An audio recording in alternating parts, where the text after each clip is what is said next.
Hello everyone and welcome back. My name is Jean. In the previous video, we looked at how to add items onto the application. So we went here to add items and we explored how to add items by inputting the name, the price and the stock value. And we have also looked at how the number of items and the number in stock were incrementing.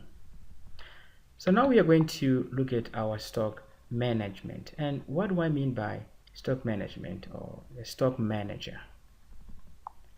So this is a place where we can, for example, if the price of an item has changed, we can simply change it from here.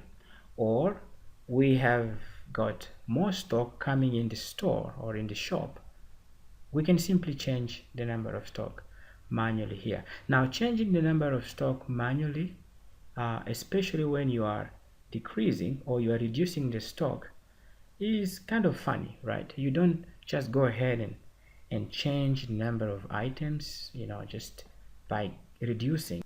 Down here you have the stock summary, which is basically the current stock, which is 1215. That is the sum of all our items in the store or in the shop.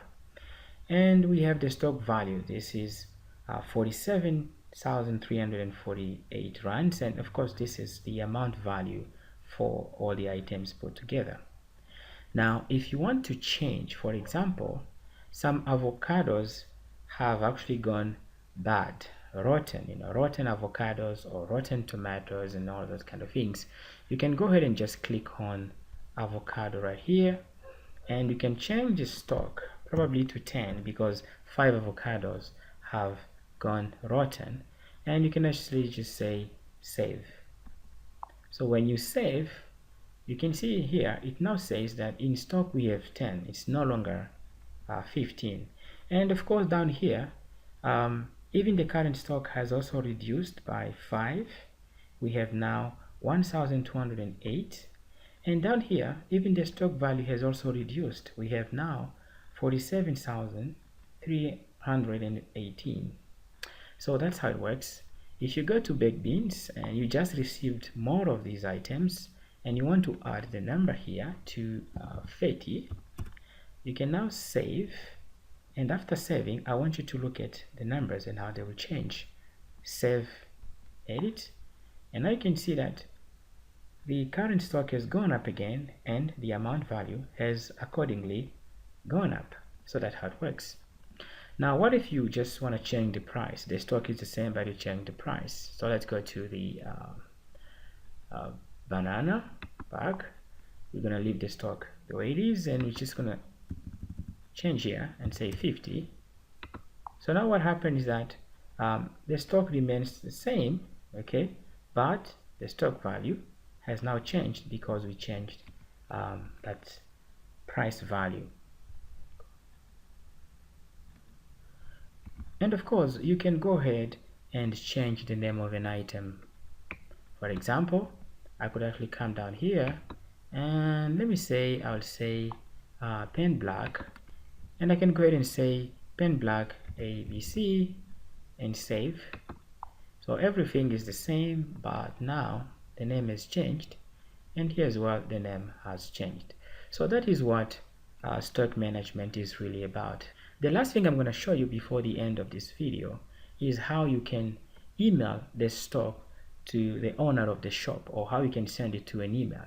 So if you click on this shared icon here, it's going to ask you, the system is going to ask you for a backup email, and that is because you haven't set one yet. So go ahead and set up, go to the settings and set up a backup email address. And for this demonstration, I'm just going to use an email address, nambakumi@gmail.com, and I'll say okay.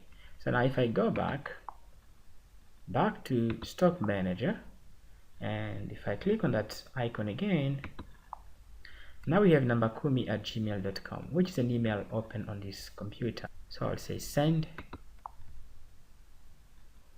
Okay, it takes a few seconds, and there you are. The message has been sent. So the next thing we are going to do is simply go to that email address. So I'll open Chrome here, and there we have it. That's the email that just came in. So it is your business stock report, Tuesday, January the 2nd, and all that. That is the time we are. So I'm just gonna open it up, and this is a table. So this is a table, reports. So it gives us the title of the report itself with the time, and then we have all the items, what we have in stock, their price value, and the stock value. And down here you have the summary, which gives you the total stock value.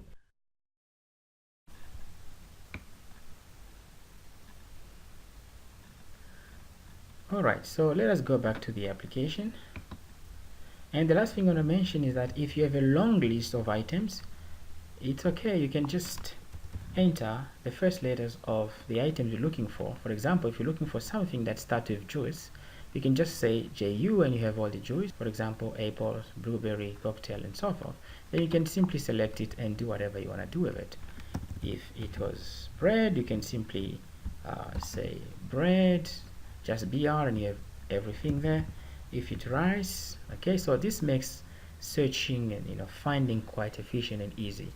Thank you for watching. Let me see you in the next video, where we'll talk about how to register or add sales onto the application.